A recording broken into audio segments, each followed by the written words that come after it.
A série da Marvel que ninguém pediu, chegou. Coração de Ferro, cara, é uma série tão esquecível. Que a própria Disney tocou foda-se com essa série. Porque ela lançou os 3 primeiros episódios numa semana, na semana passada. E aí ontem lançou os 3 últimos e é nóis. A série não teve quase marketing nenhum, ela só foi ter um trailer, tipo, um mês antes do lançamento. Então, tipo, uma série que a gente já tinha até esquecido, tá? Eu duvido que alguém lembrava que ia ter uma série da Coração de Ferro esse ano, Ironheart. Ninguém lembrava, mas tá aí, chegou, veio. E o que a gente pode falar dessa série? É esquecível. A série tem 6 episódios e do primeiro ao 5 não acontece nada. E o 6º episódio vale pelo Mephisto. Basicamente é isso. Mas, tipo, beleza, vamos por parte. Vamos por parte, porque senão vai passar um vídeo relâmpago, não é mesmo? Vamos por parte. Cara, as séries da Marvel não tem estado numa nota lá muito boa, como a gente sabe, né? O próprio Demolidor, Renascido, foi legal, teve seus problemas, mas foi legal. Não cheguei a fazer vídeo aqui, mas eu gostei de partes, gostei de outras. Teve outras séries que foram bem ruins, né? Tipo She-Hulk. Mas tiveram séries mais legais também, eu acho. WandaVision, Falcão Soldado Invernal, Loki. E Coração de Ferro tá no meio termo. Porque ela não é boa, como essas últimas 3 que eu citei. Mas ela também não é ruim como as outras, sabe? Ela é esquecível. Esquecível é a palavra pra essa série.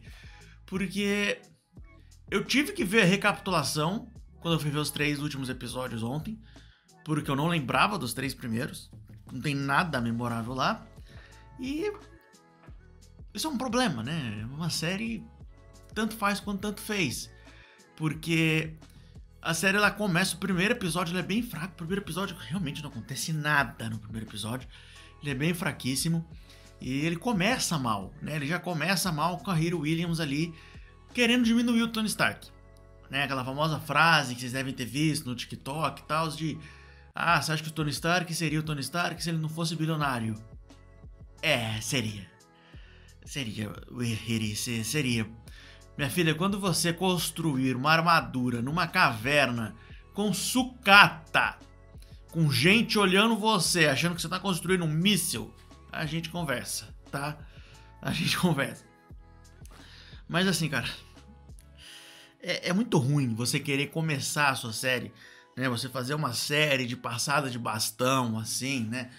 Pô, ela tá continuando o legado do Tony Stark, que é um novo personagem, né? De ferro e tal. E você querer começar a série solo desse personagem diminuindo o outro, não faça isso. Não faça isso. Isso é coisa de roteirista podre. Isso é coisa de roteirista ruim. Porque o roteirista bom, o roteirista foda, consegue enaltecer um personagem sem diminuir o outro.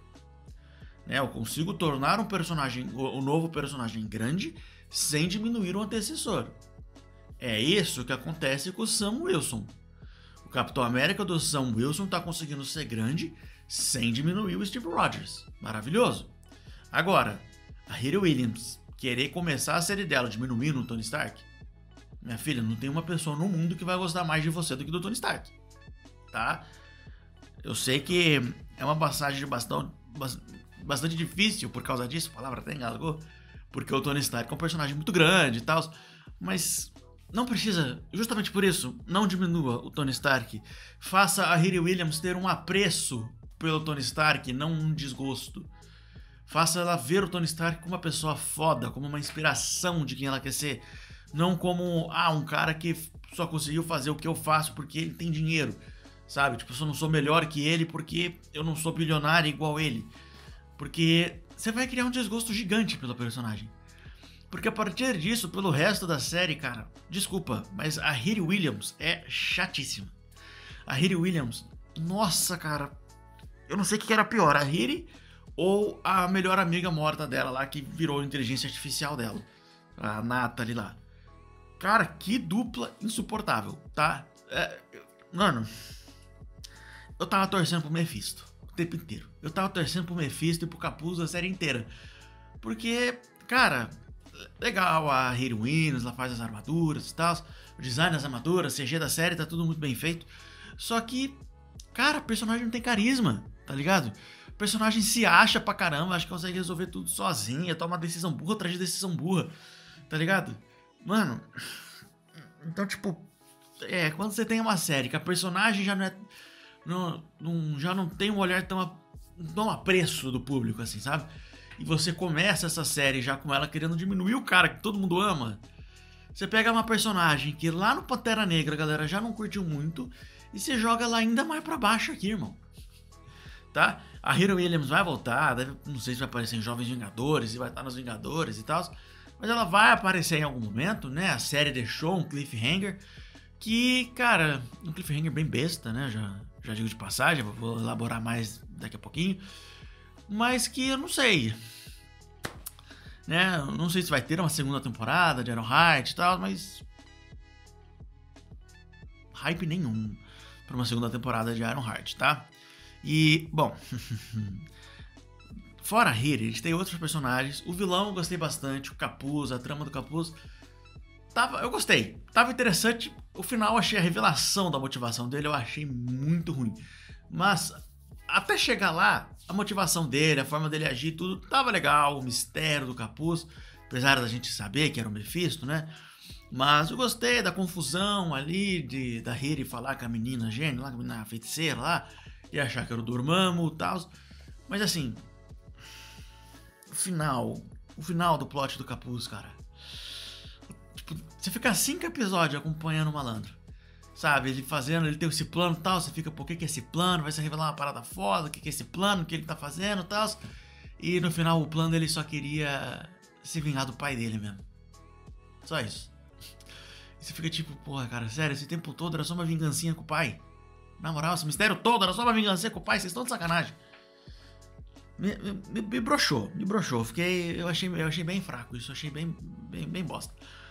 Mas, né, antes da gente ir pro que vocês querem ouvir, que é o Mephisto, eu quero falar só de uma outra personagem, que é a amiga feiticeira da Riri Williams, que eu gostei muito mais dessa personagem do que da Riri, ela é muito mais carismática do que a Riri Williams. Pra mim poderia ter uma série daquela personagem, não da Riri Williams. Mas, por favor, Disney, não faça uma série daquela personagem. Não tem história ali. Mas ela entra por uma conveniência de roteiro tão grande, cara. Tão grande. Porque a Riri fala que precisa de coisa de magia. A mãe dela tem, sabe? Uma amiga que vende aqueles cristal, aquelas coisas assim, sabe? E ela chega lá e, por acaso, a filha e a amiga são feiticeiras de verdade, tá ligado? Fica tipo, tá, ok. Conveniente pra caramba, né? Mais conveniente impossível, mas acho que o roteiro precisava poupar tempo aqui um pouquinho, mas mais conveniente que isso, impossível. E assim, cara, tem uma cena nessa série que eu juro. A galera não revisou o roteiro dessa série. A Disney tava tão pouco se ferrando pra essa série que eles não revisaram o roteiro dessa série. Porque a Riri, no mesmo episódio, fala que a gente vê feiticeiros por aqui, Doutor Estranho e tal, é a coisa mais normal do mundo. E aí um pouquinho pra frente no episódio, ela fala que não acredita em magia. Gente, vocês não podem colocar, roteirista, você não pode colocar a mesma personagem jogando essas duas frases. Não dá certo, tá? Porque ou a gente tá acostumado, ou tipo, a magia existe, a gente tá acostumado a ver os feiticeiros aí e tal, ou eu não acredito em magia. Porque logo depois ela vai conhecer a menina feiticeira e, porra, eu super acredito em magia, vamos lá, vou usar magia também, é nóis. Tá ligado? Então, A ou B. Não dá pra termos feiticeiros o tempo todo, magia real, vemos feiticeiros o tempo todo, normal ver feiticeiros o tempo todo, e ao mesmo tempo eu não acredito em magia. Não tem como. Tá? Não dá pra você ter essas duas coisas no seu mesmo roteiro, ainda mais no mesmo episódio. Tá? Disney, vamos revisar esses roteiros? Vamos. Tá, e agora vamos, né? Agora vocês querem saber de Mephisto? Vamos falar de Mephisto nessa porcaria.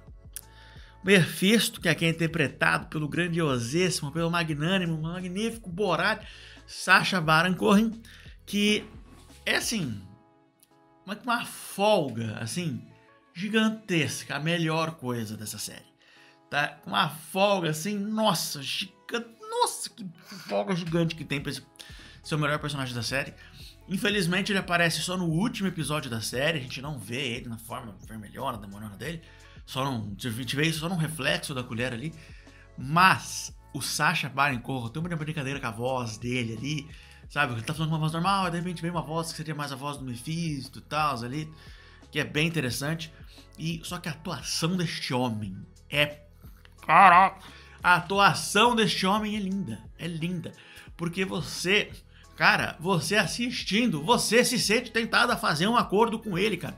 A persuasão dele pra fazer o acordo, tudo é tão boa, cara. É tão boa. Sério, se tem uma coisa que eu não tenho reclamação nessa série, se tem uma coisa que eu posso só elogiar nessa série, é o Mephisto de Sacha Baron Cohen. É um nome difícil. Parabéns. Melhor escolha pro Mephisto. O cara foi um baita do Mephisto. Espero ver mais do Mephisto em futuras produções. Até porque ele fala que o Capuz não era o único por aí trabalhando pra ele. Então isso pode ter sido uma indiretinha pra gente ter nosso querido Johnny Blaze, Motoqueiro Fantasma, já no MCU. Por aí. Então logo mais nosso querido Johnny Blaze deve estar dando as caras. Estamos esperando, Disney. Manda esse Motoqueiro Fantasma pra gente, agiliza esse filme do Blade. Né? Porque a gente acredita, né? Os rumores que temos agora é que a gente tá entrando agora, que 3 semanas, né? A gente vai entrar aí na... 3, 4 semanas, que meio, né? A gente vai entrar aí na fase 6, com o Quarteto Fantástico. E assim que acabar a fase 6, vai começar... Tem rumores que a gente vai começar a fase sobrenatural do MCU, né? Então, vamos ver o que acontece. E tem uma coisa engraçada nessa série também, que tem um personagem que eu esqueci de falar, que é o Ezekiel Stane. É engraçado porque lá em 2008, 2009, quando anunciaram o Homem de Ferro 2, eu estava conversando com o meu melhor amigo e eu falei para ele na brincadeira, porque na época eu não conhecia de Marvel, eu não sabia os vilões do Homem de Ferro e tal. Então, pra mim, falei, Homem de Ferro 2, o vilão, sei lá, falei zoando pro amigo. Falei, o vilão do filme vai ser o filho do Obadiah Stane, tá ligado? Levaram 17 anos, mas o filho do Obadiah Stane chegou. Chegou! Falei isso lá em 2009, 2008. 10 anos para 2018, 19, 20, 21, 22, 23, 24, 25. 17 anos. Demorou, mas meu Nostradamus aqui, minha previsão que haveria um filho de Obadiah Stane no MCU finalmente se concretizou. Nem sei se Ezekiel Stane já existia nos quadrinhos naquela época ou não, mas... Bom, eu acertei. Demorou, mas eu acertei. E, em conclusão, Coração de Ferro é uma série que é esquecível. Durante os 5 primeiros episódios não acontece nada de interessante. É uma série que eu falo, assiste só o último episódio mesmo pra ver o Mephisto, de resto pouco importa. De resto não tem nada realmente interessante ou memorável que vale alguma discussão nessa série. Porque o Capuz, ele é até um vilão legal, mas tem uma equipe dele lá que também é chatíssima. A forma como a Riri derrota ele e o Ezekiel no final também é bem chinfrinha, é bem... sabe, ela derrota os dois com uma facilidade, cara. Com uma facilidade que, nossa, Jesus. Mas vale ver o último episódio pelo Mephisto. E que, diga-se de passagem, que decisão merda colocar o Mephisto nessa série. Que decisão imbecil da Marvel, Disney, introduzir o Mephisto no MCU. Cara, acho que era a pior série possível para eles escolherem para introduzir o Mephisto no MCU. Podia ter aparecido em WandaVision, podia ter aparecido no filme do Doutor Estranho. Tinha tantos lugares para o Mephisto aparecer e eles me escolheram logo o pior para colocar ele, tá? Então, acho que de todas as decisões ruins e imbecis dessa série, ter introduzido o Mephisto no MCU aqui, acho que foi uma das piores decisões que a Marvel já tomou. Tá? Mas esse personagem com certeza vai voltar, né? Temos esse ator incrível fazendo o personagem, espero que nós venhamos a ver mais dele aí, com o Motoqueiro Fantasma e tal. E minha nota para essa série, de 0 a 10... eu sou incapaz de dar mais de 3 pra essa série. Tem gente que deu nota maior, tem gente que gostou, que se divertiu pra caramba. Mas eu achei Coração de Ferro... Tá, vou ser legal, vou dar 5. Vou dar 5 porque o CGI é bem feito, tem umas ceninhas de ação legais e tal. Mas, e por causa do Mephisto, principalmente, e do Capuz. Mas é uma série tanto faz quanto tanto fez, é uma série completamente esquecível, é uma série que bem desinteressante, que eu não consegui só sentar e ficar assistindo ela, eu fiquei jogando no Switch ali pra passar o tempo, porque seria quase torturante pra mim ficar só assistindo a série, que não passava o tempo. E porque, cara, eu não desgosto da personagem da Coração de Ferro, mas, cara, eu até gostei bastante dela lá no filme do Pantera Negra, mas aqui, cara, que decisão merda ter começado a série com ela querendo diminuir o Tony Stark, tá ligado? Nossa, mas de cara você pede um apreço gigante pela personagem. Mas é isso, comenta aí embaixo o que você achou de Coração de Ferro, deixa seu like, se inscreve no canal, ativa o sininho para receber notificações dos próximos vídeos, me segue no Instagram e no TikTok e até a próxima.